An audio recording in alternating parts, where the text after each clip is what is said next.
and welcome to another episode of Recording Standards. My name is Jess, your host, and today I'm very excited. We have somebody on the podcast today from a part of the industry which we haven't really had before, so this is really, really exciting.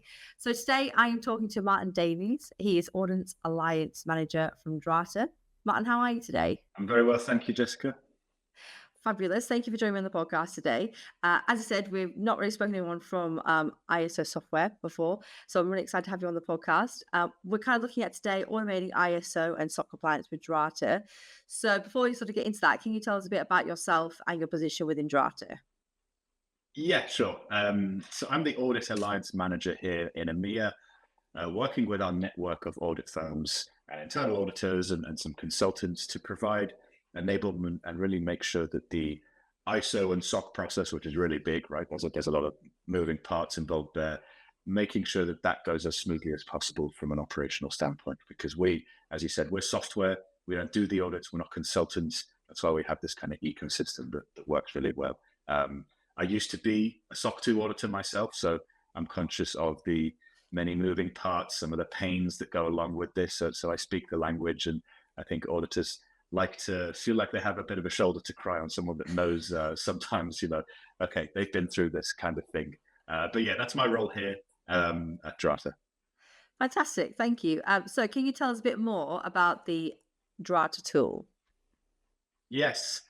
So it originated, our founders had an edtech platform where they kind of realized without having a certification or an attestation in the form of ISO or SOC, business was an uphill battle. So they realized they had to comply with this in some shape or form, but they noticed some of the pains that go along with that journey. So they actually created Drata in a very fundamental form as a means of getting their own company SOC 2 compliant. And since then, it really, it turned into quite the rocket ship, as we would say here in Drata, in terms of it's a solution that integrates with various elements of your tech stack, that guides you through specific controls that you need to implement, and really provides an end-to-end solution to the problem of how do I get ISO compliant or SOC 2 compliant as efficiently as possible.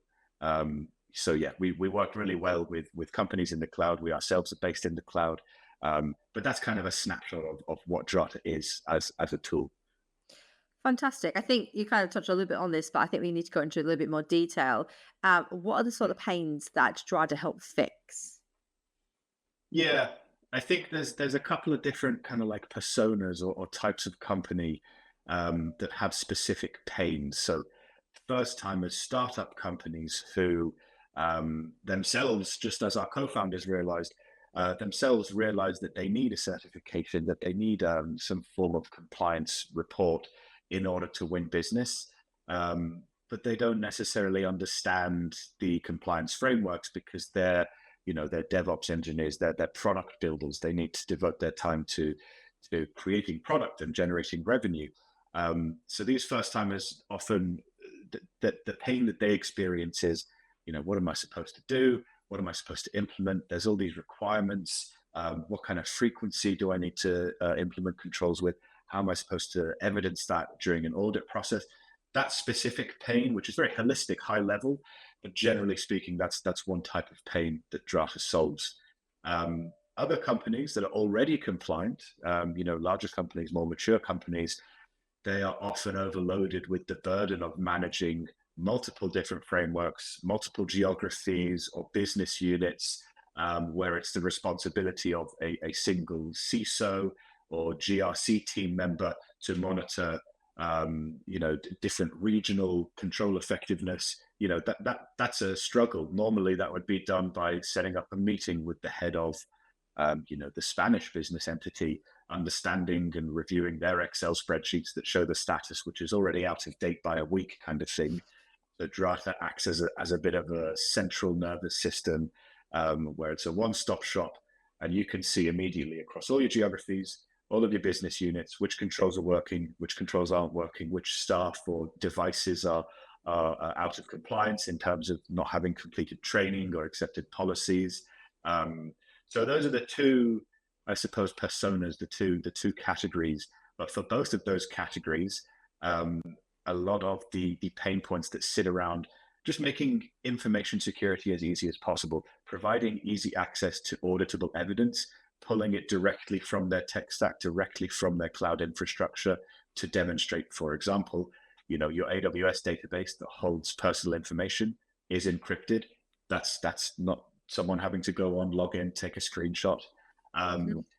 Automating security questionnaires, there's GRC teams inundated with, they're always different. They're never the same security questionnaire. There's a slight different question here, a slight different format here.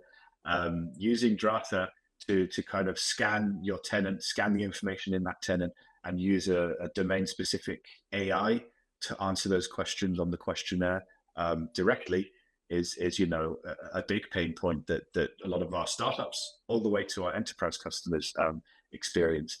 And I think for me, again, it's this golden source of truth of, you don't need to log into 10 different systems to find out the statuses of 10 different regions or 10 different frameworks. It's all in one place. All the documentation, all the communication kind of lives and breathes inside of Drata. So that, in a nutshell, is kind of some of the pain points that we help fix. That's wonderful. I think kind of simplifying it, that's kind of what I'm getting from this is that Drata simplifies everything and puts it in one place. And I think that's going to appeal to a lot of people, especially startups. That's where your founders came from. And I think that's going to really resonate with them. So that's amazing. So what type of businesses does it work for?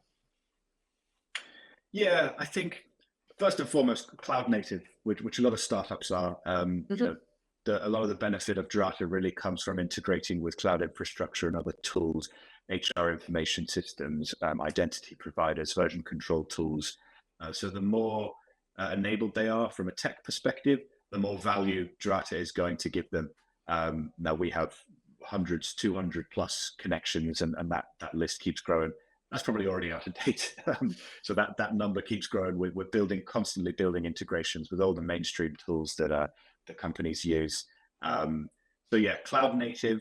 And as I said, startups who are really struggling with, ISO, yourself, ISO has a lot of different annexes, clauses. SOC 2 has the common criteria and the requirements. Reading through them, it's for people like ourselves who have a bit of experience with this, it's not as Greek to us as it might be to someone reading it for the first time, who might struggle. You can see why they'd struggle to understand, what control am I supposed to implement here? I get what the principle is saying, but what specific actions am I supposed to do? So those kind of businesses with less maturity, but also the more mature businesses tend to be the ones which have more frameworks being asked of them by more stakeholders, be they regulators, stakeholders within the supply chain, or what have you. And they're struggling to manage, just all these multiple frameworks. They don't want to have, specific controls or work in a very siloed way where a specific control that's addressing one framework is being duplicated elsewhere for no tangible reason. So instead, they can use Drata to marry up the frameworks and see, oh, hold on, we have a backup policy for ISO 27001 and a backup process, validation process for ISO 27001. That's also relevant for SOC 2, also relevant for NIST 2 and things like that. So shedding light on those overlaps and allowing, the actual maintenance of all the frameworks, all the evidence, all of the people, processes, and technology in one place. That's another kind of category of business that Drata does really well for. That's great, because I think you're right. Startups, especially, it is overwhelming. I can remember when I first got into this industry, it's just like, it's a whole new world, isn't it? And there's so much to get on with. And so coming from a startup perspective, that it is overwhelming, and to try to simplify that's amazing. But then also, as you said, as you get into your bigger companies, it just get more and more complicated. So once again, amazing. That's fantastic. So can you explain to us how a consultant can work with Drata to support a client? Yeah. So like, if we think again of these startup companies or companies that are maybe more mature, but they're working towards ISO for the first time, there's going to be a lot of things, Drata, we recognize that we're a software that automates absolutely everything that is possible to automate when it comes to ISO, when it comes to SOC 2. We recognize that there's some things that need to be done by a human being. I think it would be disingenuous to say that we can automate 100% of a framework and have that be it. I think that would commoditize it in a way that we're not trying to do, which is why we pride ourselves on this kind of curated, hand-picked ecosystem of consultants and auditors within our alliance network, because we know that there are certain elements that require that human touch. So if we think about things within ISO and SOC 2, like risk assessments, business continuity reviews, general training exercises for the wider organization, Drata does support these with inbuilt functionality and a bit of guidance and templates to record your risks, to record your kind of business continuity exercises, your RPOs, your RTOs, that kind of thing. But ultimately, a consultant is massively beneficial here in helping the organization understand some of the more subtle, context around their specific business model, their specific risks, and risks to their resilience as well, which, Drata can absolutely support. But a consultant really adds that final bit of value that customers really need. Okay. So can you explain how Drata can be used during an assessment or certification audit? Yeah, so Drata, again, as kind of the one-stop shop for all your documentation, it has what's called the audit hub built in. So if I think back to my days of doing audits, there's a process where, the client will say, yeah, we're ready to be audited. Please kind of start making your requests. I'd send out requests for populations of joiners, movers, leavers, of code changes, of different vendors that they work with, things like that. That would get sent by an email. That would get sent via an Excel spreadsheet. I'd wait a day or two for that to get sent back. I might be getting different versions back from different people who own the different files. And you can probably see where this is going. It's just a bit of a messy process. Mm-hmm. With Drata, the audit hub, being that Drata has all of this information recorded, a lot of it being automated, pulled directly from the cloud. Some other things like risk assessments, where the consultant has helped them build and develop that, still lives inside of Drata. The audit hub will automatically provide the auditor or the assessor for ISO 27001 with the ability directly to pull populations from the system for the dates that we're being looked that the customer is being looked at. And samples can be selected directly from those dates. If it's calendar-driven controls, they can select specific days. If it's staff members and the access they've been provided or user access reviews, those samples can be selected as well.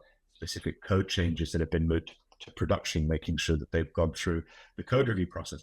All of that can be selected directly inside Drata. So it cuts down so much of that administrative process of waiting for evidence and maybe receiving incorrect versions of request lists, which it's through no malice, it's just human error. It's the way that process works. Mm-hmm. So it streamlines that entire process and lets the auditor focus on, let's do the audit, let's do the actual assessing the evidence and coming up with our opinion, and maybe asking some of those more questions which otherwise would not be able to be asked because so much time was taken up by the manual process of requesting and that kind of thing. So from an auditor perspective and from a customer perspective, it's a much nicer experience.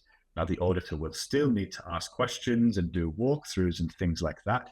And that's fine, customers are aware of that expectation, but they just don't have to worry about the headache of getting, the DevOps engineer who might be has a very busy end of month sticking to their product roadmap, but now has to deal with a load of audit requests, which are quite high priority. Let's have that process be automated as much as possible. That's fantastic. I think being audited and you go through certification processes can be quite daunting and stressful. So streamlining it, as you said, that to me sounds really appealing. That's fantastic. So what trends are you seeing from users of the tool? Yeah, I mean, in terms of frameworks, right? In EMEA specifically, if we're talking trends in frameworks, we have ISO 27001 as probably the predominant framework. It's the most well understood over here. But as expansion into the US and supply chains becoming more global and interlinked, SOC 2 is certainly becoming more and more popular. Now, SOC 2 is defined by the AICPA, which is a US governing body for this kind of thing. So US companies, SOC 2 is their bread and butter because that's the lingo over there. You will still see a lot of ISO 27001 compliance going on in the US, but over in EMEA and in the UK, it's more of an emerging framework. It is getting more and more popular. The beauty, I think, as well, when we're talking about these two frameworks is that, again, if you're working towards ISO 27001 this year, you've implemented, however many different controls, all of a sudden you start to expand, you start to grow. Stakeholders are knocking on your door, regulators are knocking on your door, and you need all of a sudden to now be SOC 2 compliant. In a non-Drata world, that's a terrifying prospect. Another framework that I have to comply with. With Drata, you can instantly see, hold on, 60, 70, however many % of the controls that I'm doing for ISO actually already cross off a lot of what I need to do for SOC 2. So let's actually just focus. All of a sudden, this whole new framework is actually only 30% of the new framework. And a lot of that 30% as well is going to be kind of soft knowledge that your team has built up by working towards ISO 27001. So in terms of trends, we do see customers who've been with us for a while, who started off with just one framework, are sidestepping into other frameworks because they have a light shone on the fact that, hey, you're already doing a lot that's required for these other frameworks. It's not much of a leap as it might have been in past years. And the value add for you is all this new business in this region, or, dealing with requests from that region or that regulator. So it's kind of cool when you see customers realize, oh, this isn't as painful as it could have been. So they're almost more willing to, what other framework can we do here?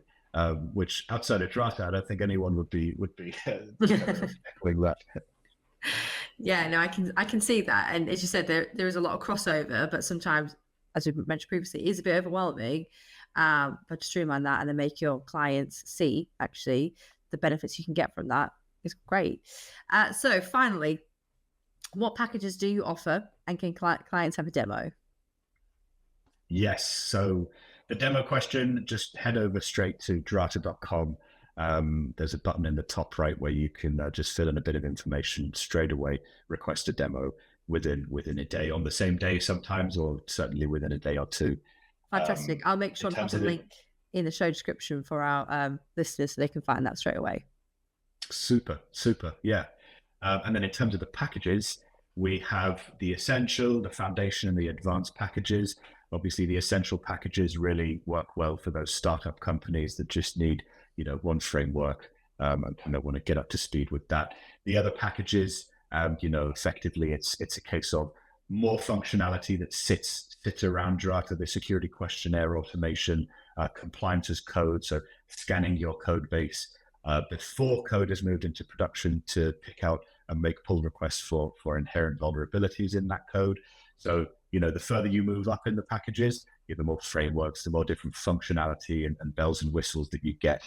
But certainly the essential package is more than enough for a lot of startup companies who really just need that kind of quick end-to-end solution for ISO, SOC, GDPR, any kind of compliance.